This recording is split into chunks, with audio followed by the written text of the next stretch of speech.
What is going on, everybody? Welcome back into the Celtics Talk Weekly Post-Game Show. I am your host, Rob Aitan.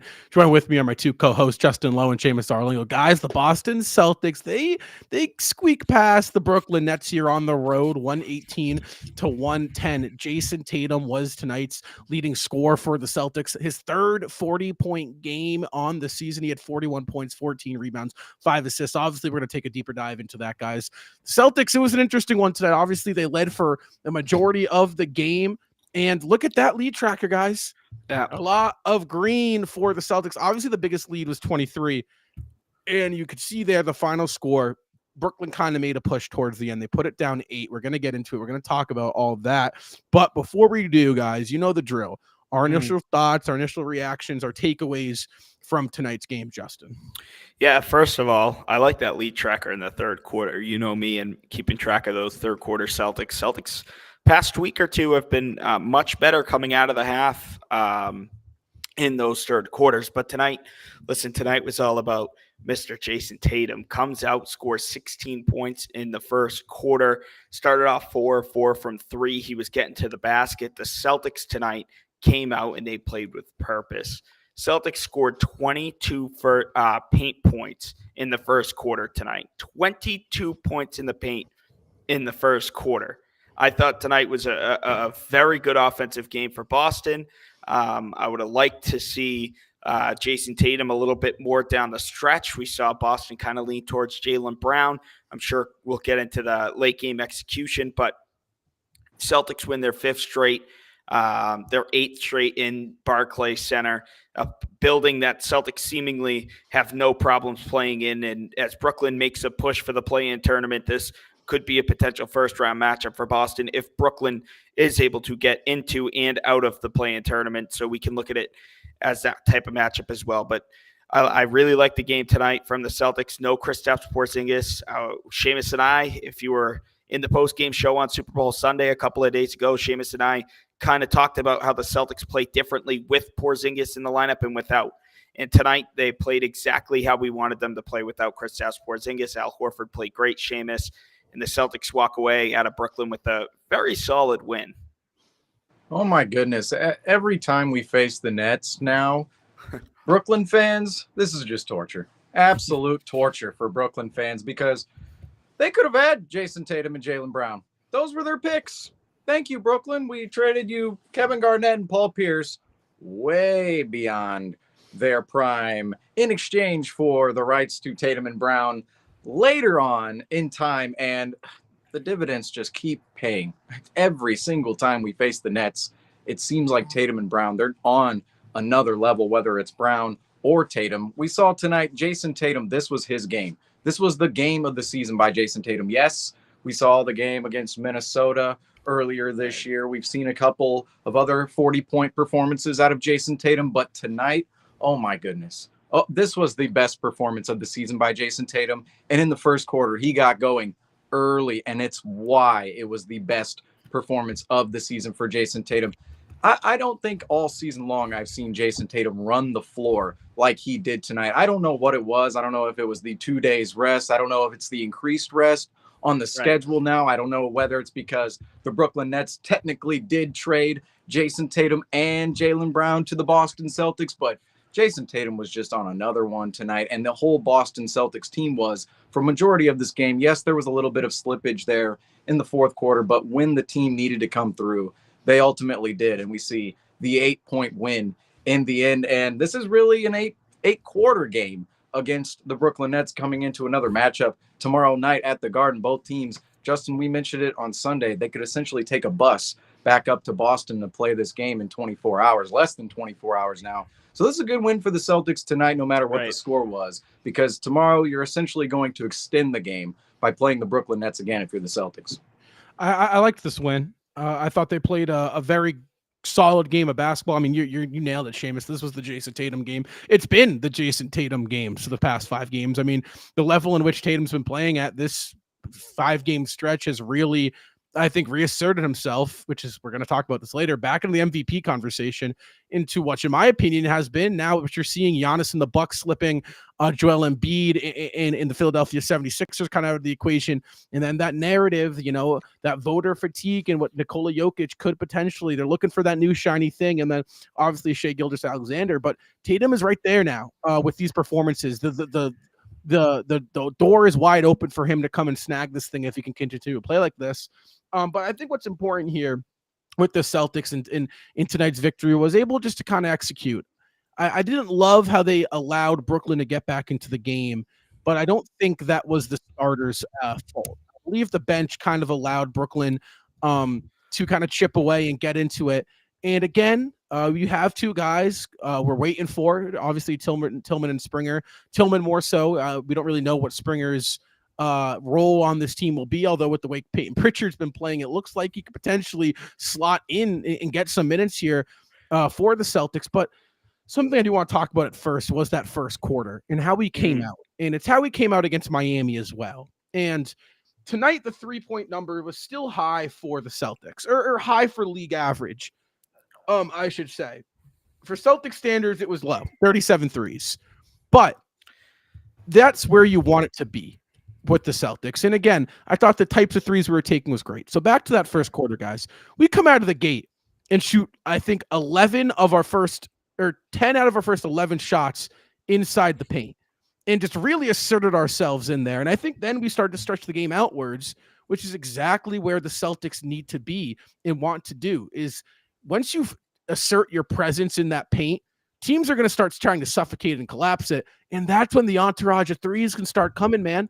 Once those are getting wide open catch and shoot threes, hell yeah, let them fly. We shoot the ball pretty well off open catch and shoots. I mean, any NBA player really can. If you're giving them all the time of day to shoot the three. And I think we did that tonight. I mean, obviously 40% from behind the arc is, again, it's a great number to be at. 15 to 37, from behind the arc, Justin. So again, talking about that first quarter, how important is it going to be, and was it tonight for the Celtics to assert their presence in the paint out the gate? It's important every single night, no matter, and I texted this to you, it does not matter who the Celtics are playing or where they're playing, whether they're home or away. This is the Boston Celtics that we need to see on a nightly basis. I told Seamus last postgame, I get it. I'm not an NBA player, but I damn well know it's hard to play like that for 82 straight games. So every night is going to be a dogfight, and you need to find different ways to win, especially on the road.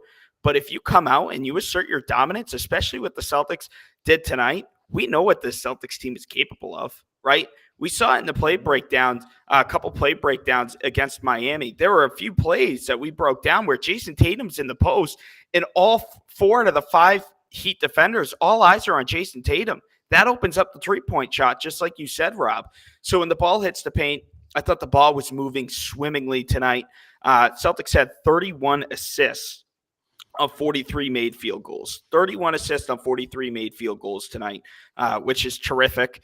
They shot 40% from distance. I thought they created a lot of great looks from inside the paint where they scored 50 points tonight. So when the Celtics are doing that, especially guys without 7'4" Kristaps Porzingis, that's really, really important. So give credit to Joe Mazzulla. Give credit to the players for coming out tonight, asserting their dominance. They knew they were shorthanded, but they also know that they're bigger and better than the Brooklyn Nets. And give Boston credit. That's the team they have to be, though, Rob. They have to be that. You know why? Because that will win them a championship. This type of play will. Not living and dying by the three-point shot. I'm not here to complain about the threes every game, especially when we're hitting them on a 40% clip. I'm really not. I'm not trying to hate on Joe's game plan. But when you can get down in the paint and it's working, we talked about it in the last podcast episode. Celtics go away from whenever things are working. Celtics seem to go away from that for some dumb reason. If it ain't broke, don't fix it. Keep attacking. And the Celtics did that tonight, and they came out of here with the win, Seamus. Yeah, and I love that they didn't play down to their opponent tonight like we've seen them do in late January and even early February, because tonight this was a game where you could have looked at it and went, yep, we're bigger, stronger, faster, more talented, more athletic than the Brooklyn Nets, and we're just going to run them off the floor tonight. Which the Celtics tonight in this game, they came out and asserted their dominance early. They could have came into this game and just went, yeah, we're going to out-talent them over time. It's going to be a little back and forth, but we'll win in the end, like we've seen some of these other contests be. Yet in the first quarter, it was evident early on, I thought defensively, that's where it really started. And then offensively, it was just going downhill completely. Defensively is where it started for the Celtics entirely. In the first quarter, Mikal Bridges, Cam Thomas, they were the two primary ball handlers for the Brooklyn Nets. Mikal Bridges, he was 2 of 7. Cam Thomas, he was 1 of 3 in the first quarter. And Rob, your guy, I thought we should have saw him a lot more throughout the game. Lonnie Walker. I almost made that meme that meme where the guy is looking at the photo and he's going, and I'm like, well, we need one where Rob, we have your face and you're just like, oh, Lonnie Walker, and he's in a Celtics jersey. Because you never know. Maybe in free agency one day. You never know. He was absolutely hot for the Nets, but they weren't going to him that often in this game. And it exemplified the mess of the Brooklyn Nets this season, I thought. And the Celtics, they took advantage of that in the first quarter, and they played very, very aggressive on both ends of the floor. And Jason Tatum, this game, after the first quarter, I'm thinking, Rob, this might be an MVP year for Jason Tatum. You just mentioned it, like new shiny object, but this is for real. This game, the way he came out tonight, if he comes out this way every single night the rest of the way, because thinking of it now, it's not as if Jason Tatum has to burn himself out every single night. There are only 35 or so games left in the season. This is really, we're developing into the home stretch of the season right now. And if he comes out like he did tonight, running the floor, getting down the floor in transition after the team's making a stop or the team's forcing a turnover. And we saw how many transition dunks did Jason Tatum have tonight, and those added to the paint presence the Celtics had in the half court.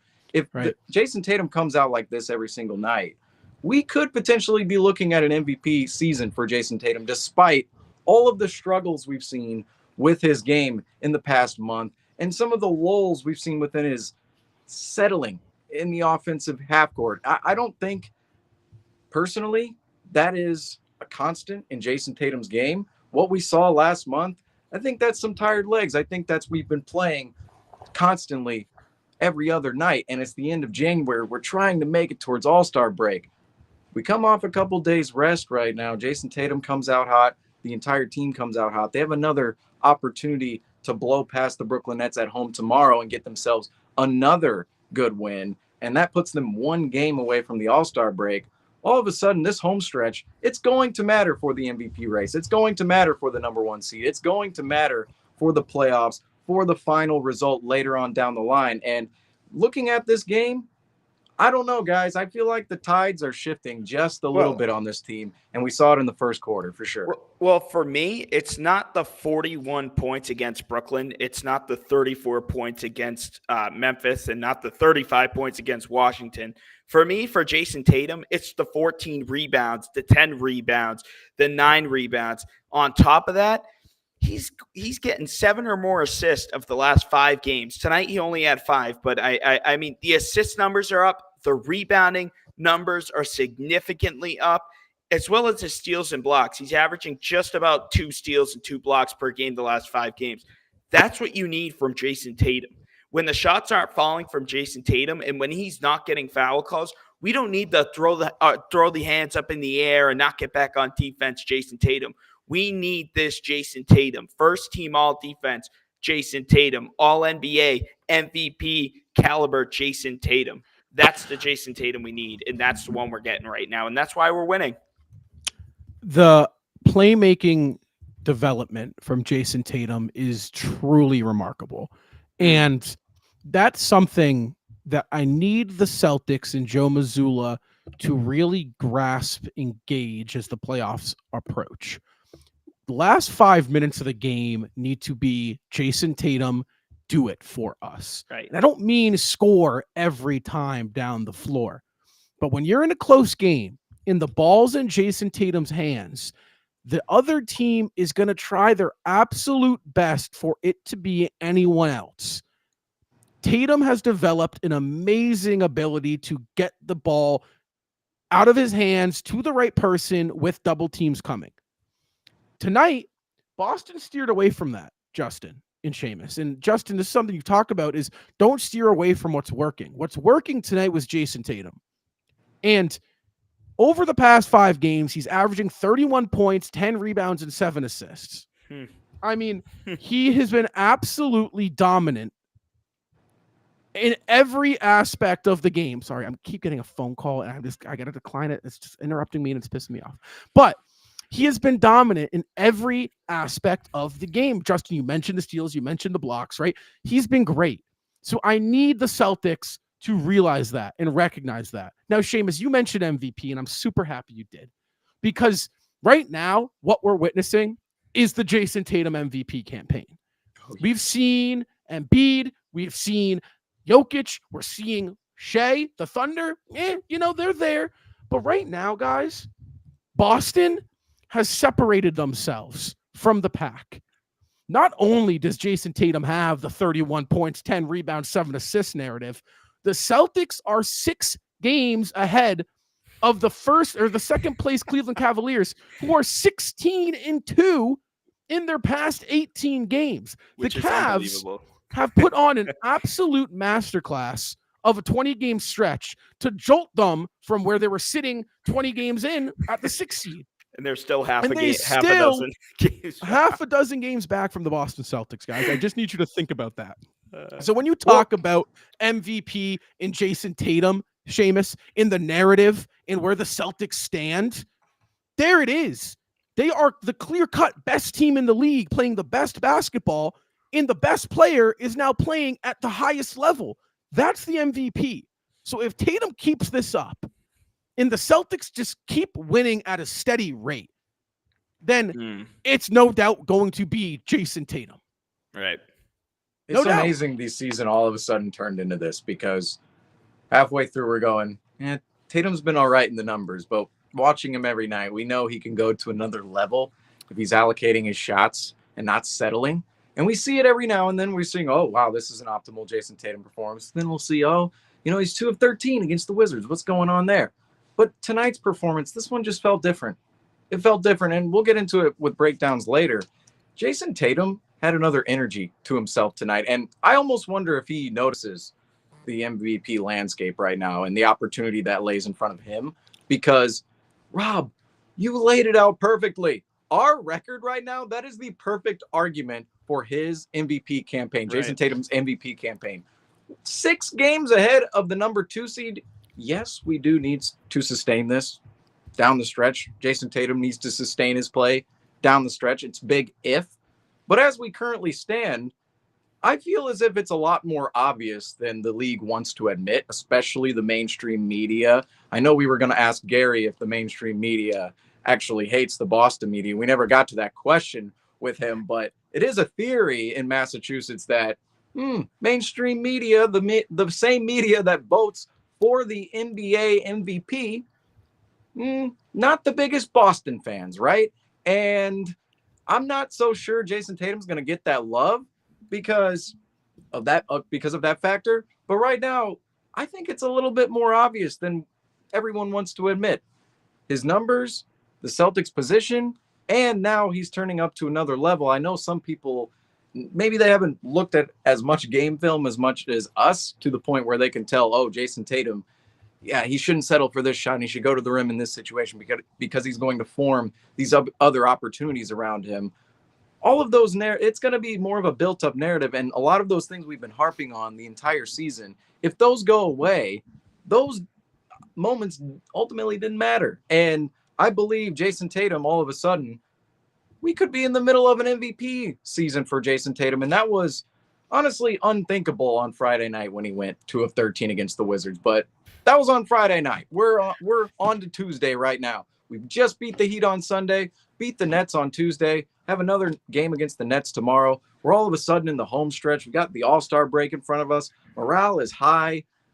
This could be a special season for the Celtics. I've been reiterating it all season long, but Jason Tatum grabs that MVP. I mean, this just goes to another level. Seamus, you talk about the shooting, and here's why the playmaking is so important, is because you're talking MVP, right? We know Jason Tatum's impact, right? Celtics fans know it. We don't need any reassurance. We don't need statistics. We don't need any of that, right? However, when you're talking about MVP, you do need that narrative. You need that reassurance. You need that safety blanket. The passing has just been on another level for him. I mean, to be averaging 7 assists for Jason Tatum while scoring 30 is something that not a lot of Celtics fans expected. Not a lot of Celtics fans asked for. You don't really need that from Tatum. But when he's doing that, it takes him to the next level. And credit goes to Kristaps and those guys, because I think he's making his life a little bit easier. But you're so right when you say this, because it's trending right now. There's no MVP in the league. Everyone's kind of like, oh, I don't know. Jokic makes sense. He's good, right? We know how good he is. Let's give it to Jokic. Shai, it's like, oh, the Thunder, I don't know. Shai's new. Oh, here's Shai. Like, the Boston Celtics, man, are 42-12. They're currently on a 64-game win pace, which would be their highest since 2008, the year in which they won the NBA championship. Talk about narratives. How's that narrative for you? Because to me, Justin, this sounds pretty damn good. Yeah, I mean, for me, I think it's pretty self-explanatory, and I think it's pretty out there that this Jason Tatum MVP run is on Jason Tatum and nobody else but Jason Tatum. This is an effort thing for him. We've seen Jason Tatum kind of let loose and drop his shoulders and shoot 13 3-point jump shots and get complacent, as our favorite vocab word here at Celtics Talk Weekly. When he's playing on the level that he is truly Jason Tatum, when he wakes up and realizes he's 6'10", 225, MVP. I've said it before and I'll say it again. Celtics will win every game and they'll blow out their teams when Jason Tatum plays like this. And you know it's what? It's up to Tatum to finish the season like this. It's up to Tatum. Yeah. No, I 100% agree. And talk about a stat that tells us everything about Tatum. It's his rebounds. Right. Like, it's an effort thing. Rebounds tell you how engaged Jason Tatum is. You hardly see a game in which Jason Tatum really was disengaged and he has over 8. If he has over 9 rebounds, like, okay, he was engaged. He was shot right off and fall, but he was engaged tonight. And because again, 6'9", 6'10", super athletic, super long guy. He's probably the best rebounder on the Boston Celtics. Yeah. No doubt. And I really do think that I agree. Tonight was Jason Tatum. So again, we have to do it because we do it every game. So player of the game. I don't know if you guys know who it is. We might have given it away a little bit. I don't know. But tonight, the player of the game, if you could guess, is Jason Tatum. Again, guys, let me reiterate myself. Jason Tatum tonight in Brooklyn on the road. 41 points, 14 rebounds, 5 assists, 2 steals, 5 of 11 from 3. He started off the gate really hot, 4 of 5, and then it was kind of downhill from there. You figure a couple more of those drop. He's looking at a 50-point performance, 14 of 26. However, 17 of those came in the first half, guys. I would have liked to see Tatum with the ball in his hands a little bit more down the stretch. Could have potentially saw a 50-burger there if he was able to get the ball a little bit more. But again, Jason Tatum was dominant tonight. But something I do want to talk about, and you guys, this has been, you guys say Porzingis, and I love Porzingis, man, the energy he brings, the vibe he brings, the talent he brings. But you guys know who my man has been. That's been Jrue Holiday. And tonight, he did it again. He hit that 14-point mark. And you talk about analytics, right? I might hound on Joe Mazzulla for being an analytical guy. But if I'm Joe Mazzulla, Jrue Holiday needs to score 14 points. If he scores 14 points, the Boston Celtics are now 26-1 in games where Jrue Holiday scores 14 or more, guys. 14 points, 12 assists tonight, Seamus, for Jrue Holiday. 6 of 10 from the floor. Absolute efficiency, absolute playmaking display was awesome tonight. Alongside, I believe he had 2 steals. Holiday, what does he bring in? How important is he for the Celtics? We talk about Jrue Holiday so much, and it's really the same almost every single night with him, and that is consistency of being good on both ends of the floor. And defensively, he is an elite player, but offensively, people don't pay attention enough to Jrue Holiday and these smart plays he makes within an offense, just the little plays. No, he's not some gaudy offensive player who's going to take you off the dribble, blow past you, shoot up, pull up for the mid-range over you. He's not going to do anything spectacular on the offensive end that opens your eyes and goes, whoa, I just saw that on House of Highlights. He's not going to do any of that, but Jrue Holiday, he will make all of the right plays within the Celtics offense. He's very similar to Derek White in that way, and the Celtics are so lucky to have two guards like Drew Holiday and Derek White who get after it on both ends of the floor and consistently make the right plays for the offense. Because Drew Holiday, there are a lot of guards out there who are his age who have a lot of stature in the league, right? They play on other teams. They might be coming off the bench. They still might be starting. And they think, this is my team, or I'm going to contribute to this team by scoring, or I'm going to have a higher usage percentage with this particular squad because of my past. Drew Holiday, his past isn't one of a perennial all-star. He had to work for that all-star appearance last year. He had to work for his ring. He didn't just come into the league and they just placed him. He came into the league with the 76ers, who are a complete mess at the time, and he wasn't placed in the greatest of situations to go out and succeed, yet he built his career, and by doing that, he developed in multiple different situations to the point now he knows exactly what his role is on the Celtics, and he's not doing too much, and he's not doing too little either, because we've seen players in the past, 2018-19 most notably, there have been times where it's like, okay, you need to be more involved, but players don't know their roles in the offense because they were a player elsewhere that they're not in Boston.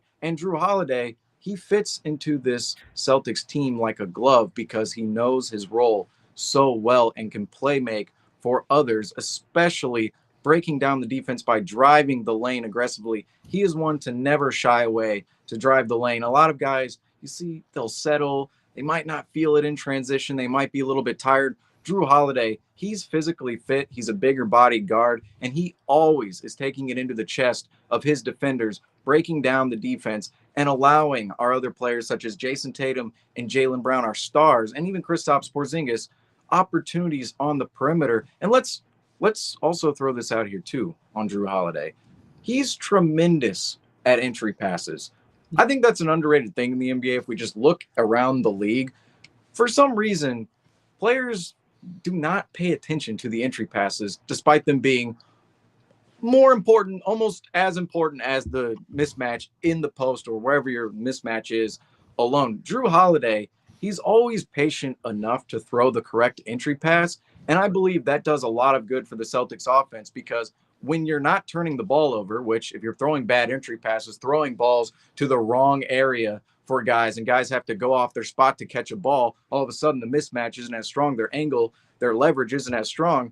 Drew Holiday is never causing those problems for the Celtics, and he's always detailing it down to the point. He's always patient to the point where guys catching the entry pass exactly where he should be with leverage against his mismatch. And him and Derek White, specifically on the Celtics offense, within the Celtics offense, are so good at doing that. And we don't talk about that at all in NBA circles. We don't ever talk about entry passes, but that is something I've seen on film a lot with those two guards. And I do want to shout that out specifically with Drew Holiday, because there's so much to shout out with Drew Holiday. It's been a spectacular season with him thus far, and it's crazy to think that he's kind of our fifth option.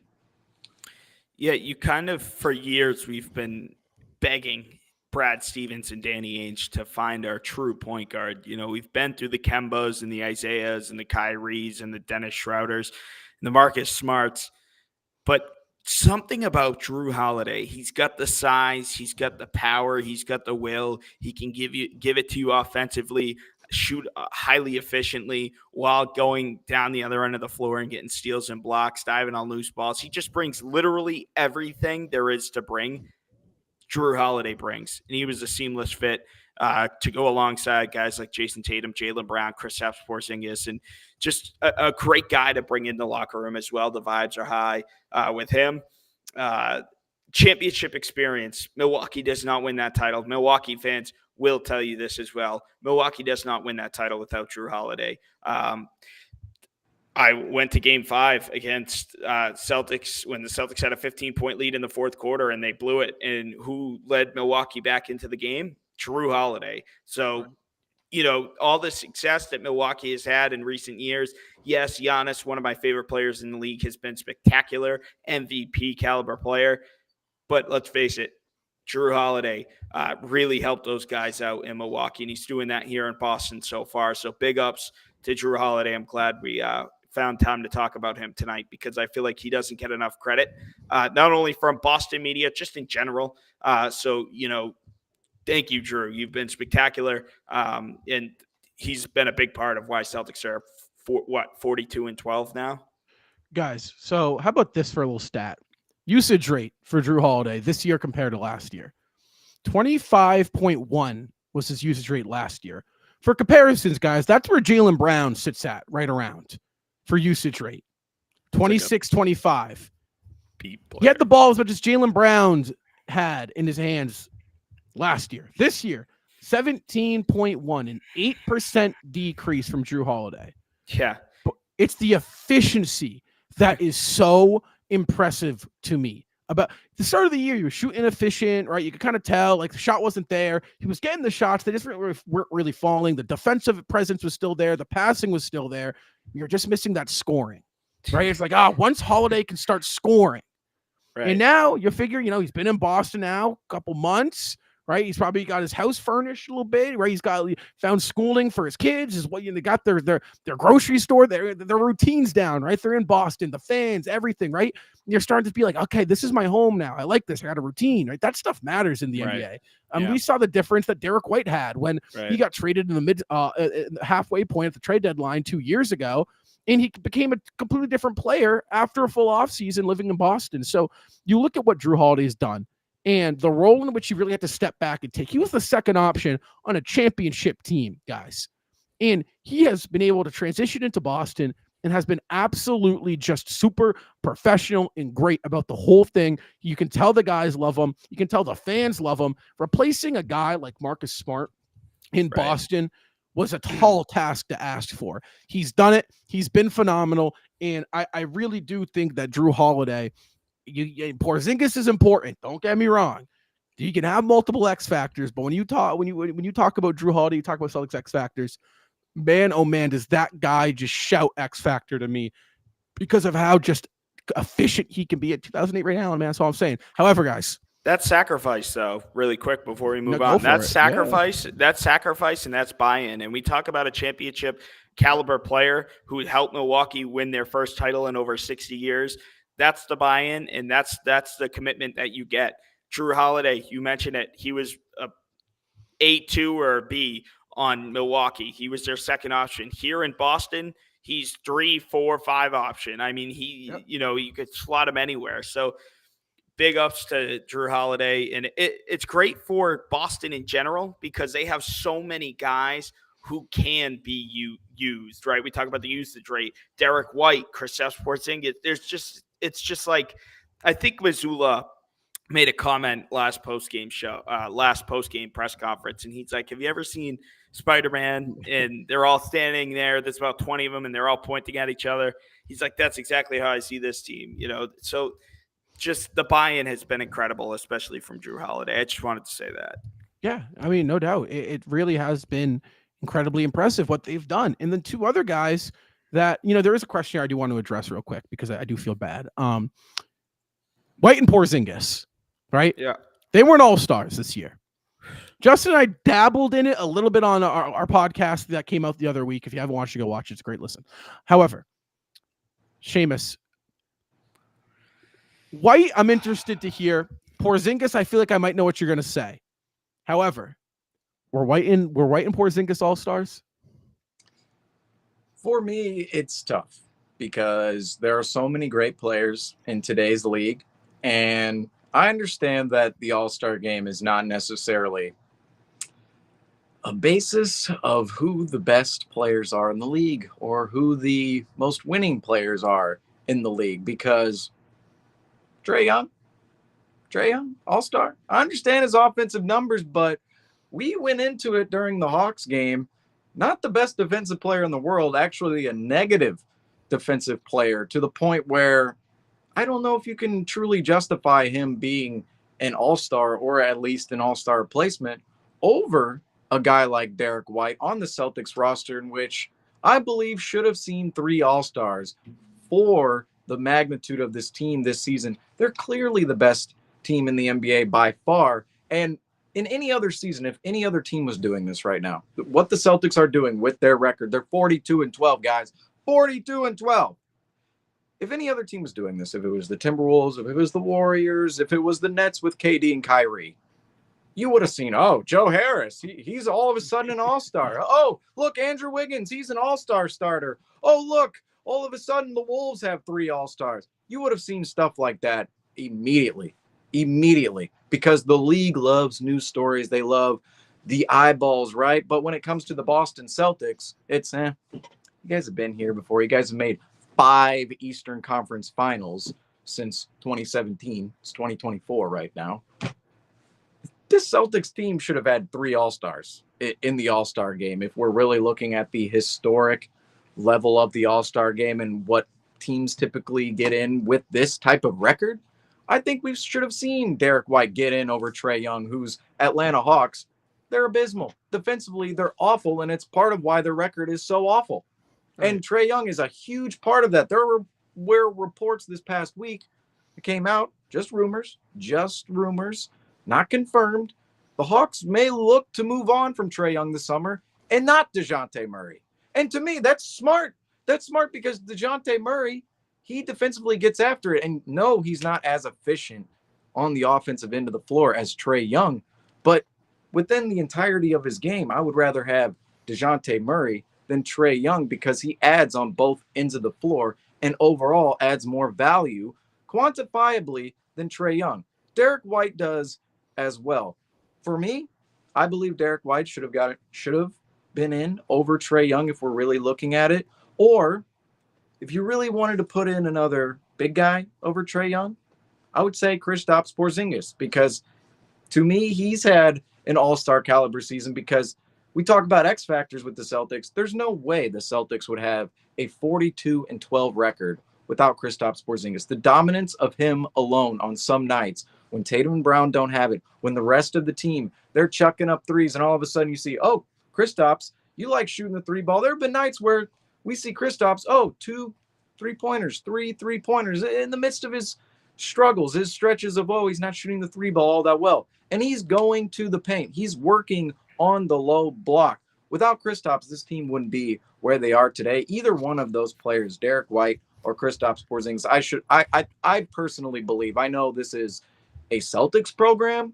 People are going to call us biased. It's just what it's going to be. But either one of those players should have gotten in over Trae Young, who I believe at this point is just a name you're putting in because he comes from that social media AAU generation of, oh my goodness, look at this player shooting from mid-court in college. Look at this player shooting from mid-court in AAU. And then all of a sudden he's playing with the Atlanta Hawks. He's being paid millions of dollars on his rookie extension, hundreds of millions of dollars, that is, on his rookie extension, because let's face it, rookie extensions, most teams just give them away to their top picks. They don't even think about it twice. If you're somewhat of a star, if you're not the most efficient star, but you're still somewhat of a star, you're near that 20-point per game mark, you're getting that rookie extension. And all of a sudden, Trae Young, he has all these eyeballs. He has the usage percentage with him on his squad.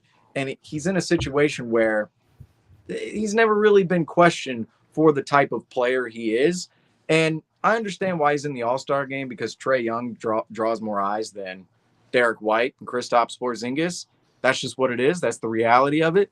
But if we're talking about on the basis, All-Stars on the basis of value, quantifiable value, and winning, especially on winning squads, right, who are going ahead in the season, putting up a 42-12 record like the Celtics are right now relative to the sub-500 record of the Atlanta Hawks, I believe we should have seen at least 3 All-Stars and not the regular Brown and Tatum duo. We know Brown and Tatum should be All-Stars, but for the effort of the other players on the Boston Celtics this year, come on.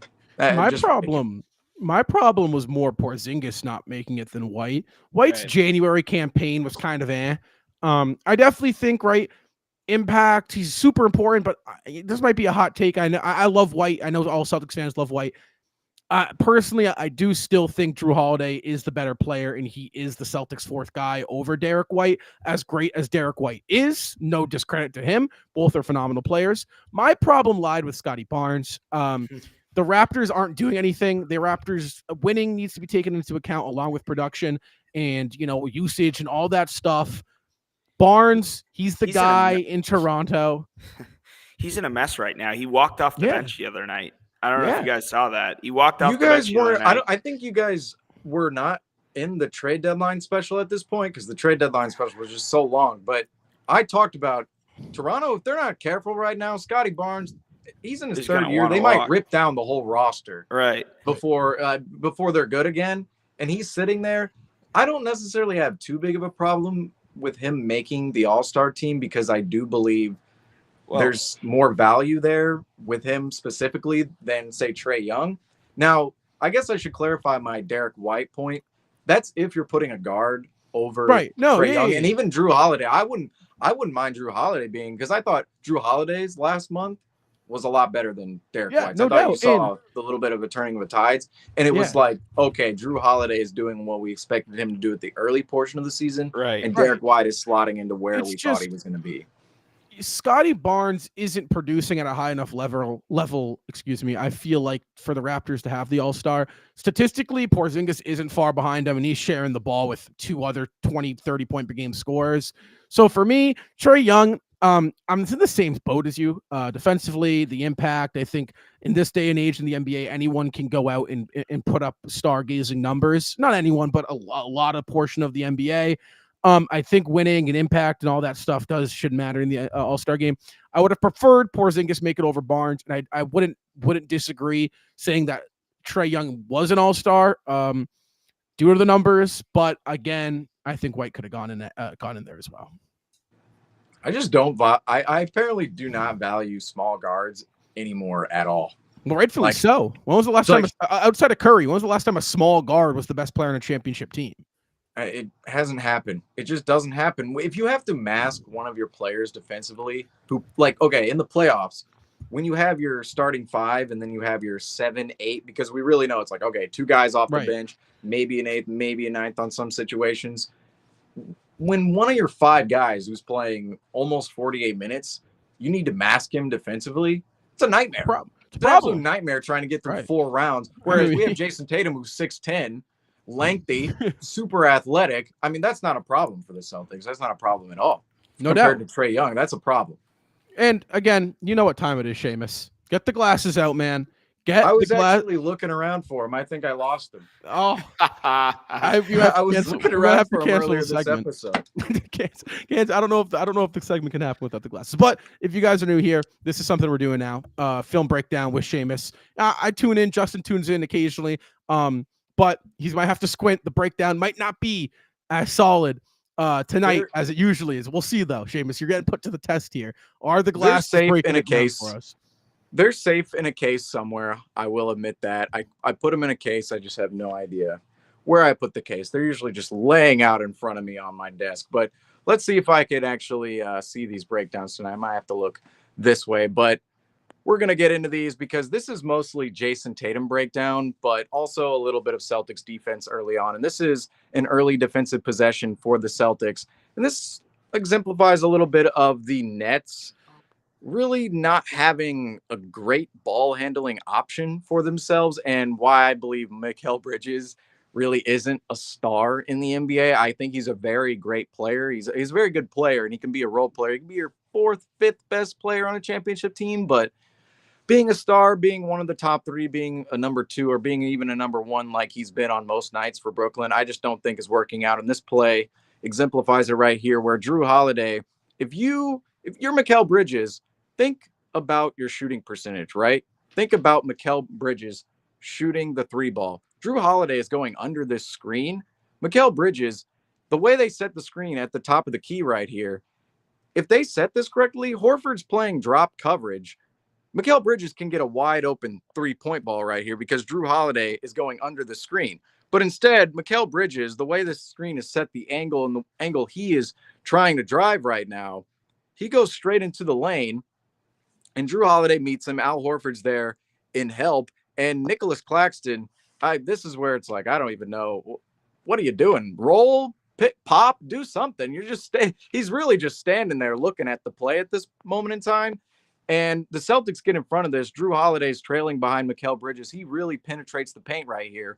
But Al Horford, he's there in solid help. He's there active with his feet, with his hands, preventing this opportunity at the rim. You see Drew Holiday sitting there right behind him. Nicholas Claxton, again, you're just kind of sitting in no man's land there at the free throw line. Mikal Bridges can't find him on the roll because he's not anywhere near the basket, and he's not on the perimeter for three to kick out to either. He's not spaced out. And the Celtics, they have this defensive possession hounded. And it goes on because these defensive possessions, yes, you make one stop to the lane. You might make a nice defensive stop on help, but when things break down, it's about recovering and making sure you're set and rotating correctly. Right here, it's cut out to Ben Simmons, or it's passed out to Ben Simmons. Mikal Bridges passes out to the perimeter. We know Ben Simmons isn't a threat whatsoever. Mikal, he comes out to the perimeter again and grabs the ball. Horford's on him. The Celtics have great defensive positioning right here. Yes, they have a little bit of a mismatch with Drew Holiday and Nicholas Claxton over there. And you could say Mikal Bridges and Horford is a mismatch as well. But the Celtics kind of high IQ this. Horford draws him to the rim right here, draws him right into the middle of the lane, draws him into the help. But the Celtics, this isn't the best help opportunity the Celtics have seen all season. I will admit this. But the Celtics, they do kind of big brain Mikal Bridges here a little bit, knowing he's not the best of drivers. He's not the best of finishers. Al Horford funnels him towards the lane. Jaylen Brown's standing there to kind of scare him, right? He's not in the best position to go out and take a charge because he's sitting there in the lane. He's not in the best position. I shouldn't say he's not in the best position to contest this because he can, but if he's not vertical or he's not out of the circle, it's likely going to be called for a foul right here when he comes into his body because of how forceful Mikal Bridges is coming down the lane. And the Celtics, they essentially just pull the chair on him right here. Brown doesn't come up and contest this at all. Horford kind of funnels him past, like kind of pulls the chair on him, right? Like Horford was right there and he's like, I'm going to block your shot. And then he goes, oop, psych, nope, I'm going to let you go. And Mikal Bridges, he's kind of left in midair, like, like he's kind of disoriented, and he just back rims this. He clanks it off the iron. And this is from the Celtics pressure and also them just noticing that Mikal Bridges, he's not the greatest of finishers, not the greatest at driving the lane with coordination per se, as some other guards have. And in this situation, they kind of just pull the chair on him. They let him go. And he's thinking, oh, Al Horford's going to come up and block my shot. He's thinking that contact's going to come, and it never really does. And he's a little disoriented in air, completely bricks the shot. But the Celtics, them defensively rotating early in this, putting pressure on the Nets, and the Nets not really having the greatest of options, specifically on the perimeter. And with Mikal Bridges, that's what caused this stop for the Celtics, and Mikal Bridges just completely bricking at the end. Now, the rest of this will be Jason Tatum show, the Jason Tatum show, I will say.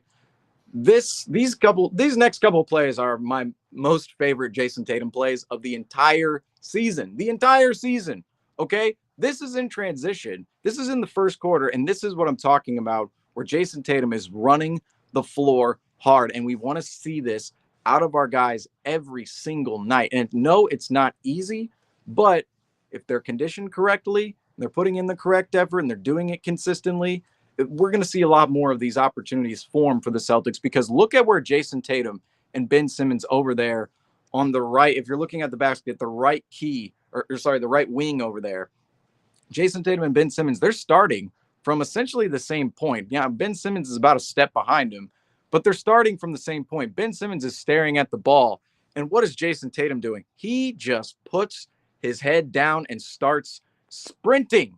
He starts sprinting ahead of this play. Look at the separation Jason Tatum creates on Ben Simmons over there on the right side of the court. If you're looking at the Nets basket, of course, the Celtics are running down the floor right now. Ben Simmons is trailing this play. Jason Tatum's running ahead, and look what this creates. All of a sudden, the Celtics, there are only two guys to defend three Celtics cutting either to the perimeter or to the lane, while Derek White, the ball handler, is coming up. You essentially have a 4-on-2 right here because Ben Simmons is ineffective where his position is. Yes, he could potentially stop ball right here, but look at where Jason Tatum is streaking behind this play and running ahead of this play. This right here is what we want to see in transition out of the Celtics, and this is their ability. This is what they have the ability to do in transition consistently. Jason Tatum runs ahead of this play, wide open dunk. And this is simply hustle. This is simply running when no one else is running. Right here, Ben Simmons looking straight at the ball. What is Jason Tatum doing? I am sprinting down the floor. I am sprinting right now because if I do, it's going to end in an easy opportunity for me because I'm ahead of everyone, and 2 Nets players cannot defend 4 of us. They simply cannot. Moving on, there's more of this for the Celtics. There's absolutely more of this, and this is more good defense by the Celtics. You have on ball Derek White, Ben Simmons right here. Derek White forces him into a bad shot. We know Ben Simmons doesn't want to shoot at all anywhere outside of 15 feet, essentially. And Derek White, he baits him into this shot, fading away, awkward angle. Ben Simmons completely bricks it. It was one of his 4 misses on the night. Ben Simmons tonight was 1 of 5, guys. 1 of 5. I heard on the broadcast that he thought he was going to make a comeback this year, and he's coming back. But the 1 of 5 performance, I don't know, guys. Not so sure about that one. But he completely clanks this particular possession. And what do you see Jason Tatum doing right here? Look at him. He is the only player sprinting because he realizes. Look at the 5 Nets. The 5 Nets, they're not ready in transition. The Celtics, they just forced a stop. This Ben Simmons shot missed. They just forced a shot. Jason Tatum realizes, oh my goodness, the entire Nets defense, offensive, the entire net team on the floor right now, they're not even paying attention to me. I'm going to have a free lane up the floor right now if I just sprint. And Jason Tatum takes off. I mean, look at this. Celtics get the ball. He's going to be ahead of everybody. And yes, Dorian Finney-Smith does meet him on the way back. And this is why this screenshot right here is so important. Because if he does not sprint immediately, this, all of a sudden, Dorian Finney-Smith, he's not a step in front of Dorian Finney-Smith. He's a step behind him. And this opportunity right here, it doesn't end in Jason Tatum streaking out in front of DFS and dunking in transition. Because right here, look, he has that extra step on him. And it's created by this opportunity where Jason Tatum, I believe this might have been, no, this is the same play right here. It's created right here where Jason Tatum goes, oh, none of the Nets are paying attention. I have to sprint right now. And it's just that marginal difference. It's just that half second, that 1 second that can make a difference in transition between a guy standing there on the wing or on the key going, oh, look, we just missed. Cool. Now I have to run instead of I'm running right now. We've seen Jaylen Brown. We've seen Jason Tatum. They've had moments where they're just ball watching. They're watching the rebound. They're watching other guys make a play while they're simply just standing in the same place they've been the entire play. But this is what we want to see. We want to see quick, decisive action amongst plays because we know the Celtics, with their ability, their IQ, they should have the ability to create more of these in transition. And they did that a lot tonight, specifically in the first quarter, right out of the gate. Moving on, the Celtics offense, this is where Drew Holiday comes in so big, and Jason Tatum too. This is the type of Jason Tatum threes we want to see out of the Celtics offense. Drew Holiday has the ball right here, and Lonnie Walker is not in the greatest position because this is in semi-transition, and Drew Holiday is bringing the ball up the floor. Lonnie Walker is defending him, not in the greatest of positions right now. Drew Holiday knows he can get that outside leverage against Lonnie Walker and get to the inside there. But Lonnie Walker, he actually meets him quite well.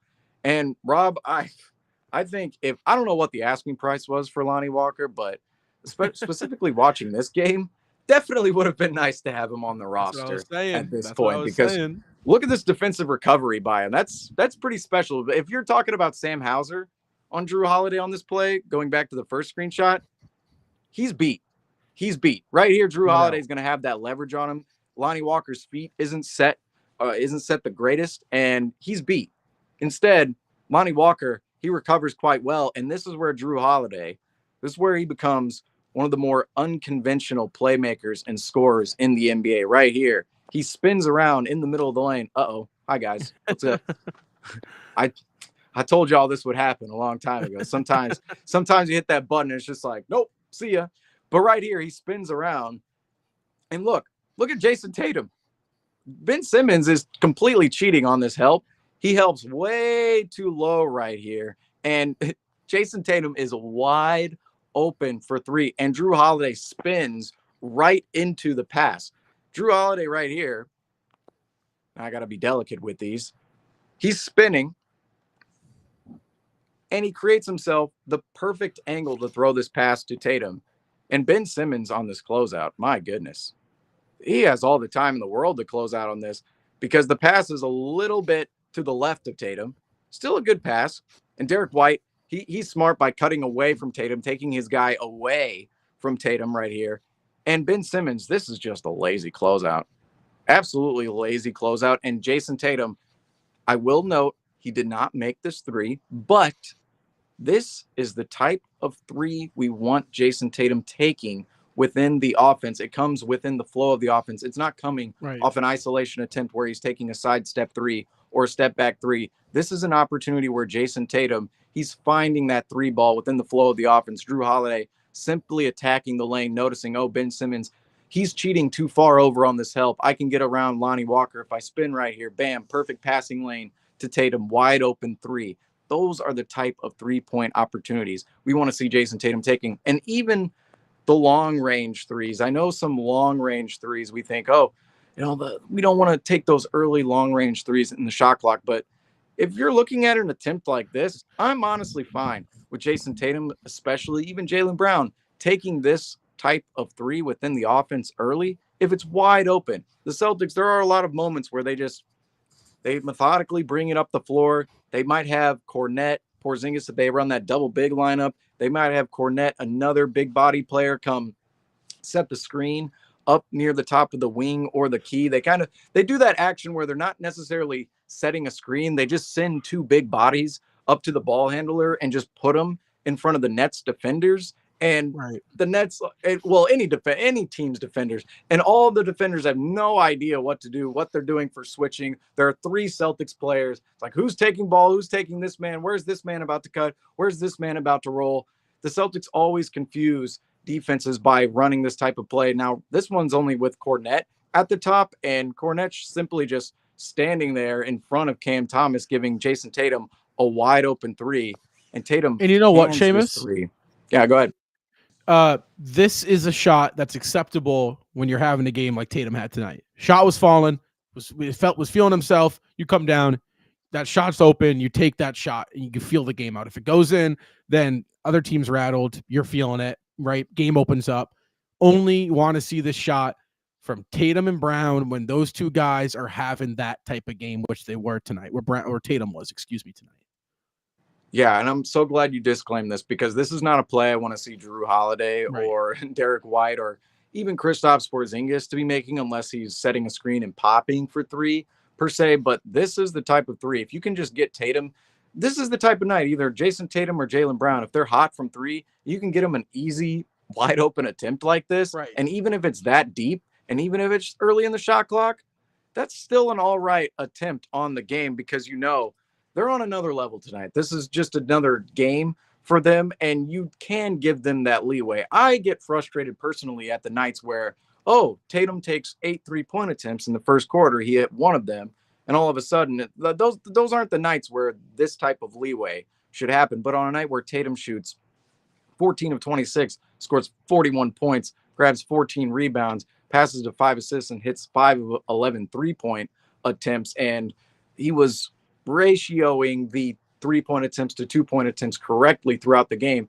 This is the type of attempt you're actually comfortable with Jason Tatum taking, and you're more comfortable with your stars within rhythm than you are without rhythm. And I think that goes for any star, but we tend to give every star that leeway on every single night. But we forget, yes, these guys all have pitfalls to their game, but this was not a pitfall game for Jason Tatum whatsoever because we're still going with this Jason Tatum breakdown. And this is where Jason Tatum's size, athletic ability, strength, and IQ come into play. Right here, he has Cam Thomas on the mismatch, and this is what I'm talking about, entry passes. This one is going to have to not so much thread the needle, but Ben Simmons, if you throw it too far out there, he's going to have an opportunity at this play. If you throw it too far in, Jason Tatum's not going to have the angle in which he wants on this post-op opportunity. And he gets leverage against Cam Thomas, who's considerably smaller than him. And Derek White throws this pass into Jason Tatum.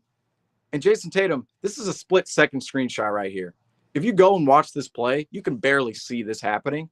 But Jason Tatum turns, right? He turns. He sees Drew Holiday in the corner. He sees Lonnie Walker. This is Jason Tatum's playmaking. This is Jason Tatum's vision right here, because this is a split-second screenshot. He turns for 0.003 seconds. This is a bam, like bam. He was straight away looking at essentially the Nets basket on the other end of the floor. He goes bam, sees Lonnie Walker, sees Drew Holiday, and look at where Drew Holiday's cutting to. He's cutting to the wing. So potentially Jason Tatum, if he wanted to, this could be a play where Drew Holiday, if you cut hard to the wing, that's an opportunity for Drew Holiday from three. You could even go out and screen Lonnie Walker on this if that opportunity was open. But he realizes if he acts quick right here, Cam Thomas, you're not going to be able to defend me. Lonnie Walker, you have Drew Holiday on the corner right there and potentially even on the wing. And we even posted about it the other day.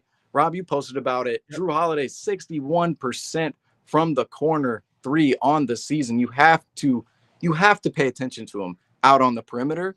And Jason Tatum knows this. Acts quickly, spins around. There's no way Cam Thomas, Lonnie Walker reacts late. Claxton's not getting to this. 6'10" locomotive down the lane.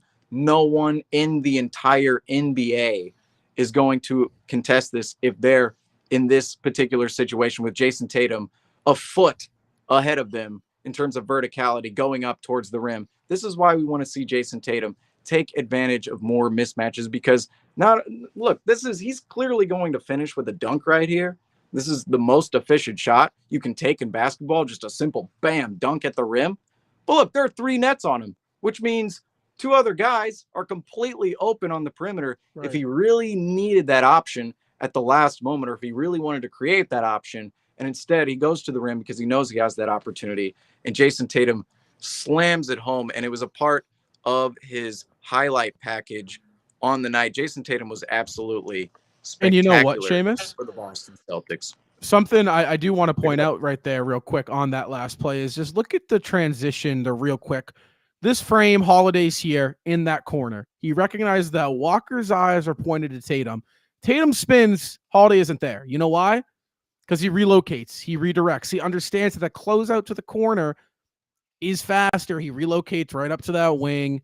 If Tatum wants to kick out, it's an easier kick out, because when after that spin he can turn and kick. So just a little small minute detail in my constant pursuit to hype up Drew Holiday here. But again, guys, so tonight the Celtics were dominant through most of the game. Obviously, the Brooklyn Nets made it closer towards the end. However, the Celtics were able to manage and hold on to this win. Their fifth straight win. The Boston Celtics are currently 42-12. They stand 6 games ahead of the next guy in the Eastern Conference. The Cleveland Cavaliers obviously standing at 2. Guys, they're still 4.5 games ahead of the next best team in the NBA. So the Celtics continue to create distance here. However, tonight, 118-110 for the C's. They're going to be playing Brooklyn tomorrow night at TD Garden. I'm going to be in-house if you're there. Hope to see you there. In-house content's always the best to get, so stay on the lookout for that. But again, guys, the Celtics, 5 straight wins, looking to get 6, guys. After the final buzzer sounds against the Brooklyn Nets, come right back here. We're going to have you covered for post-game live, talking all things Celtics. The All-Star break is coming up, so stay on the lookout for some potential All-Star break content. Jaylen Brown is in the dunk contest, so there should be a bunch of fun stuff to look forward to for Celtics fans as we approach the All-Star break. Guys, I'm Rob. Next to me is Justin. Below me is my man Seamus, guys. And from all of us here over at CTW, thank you so much for joining us. And until next time, go Celtics.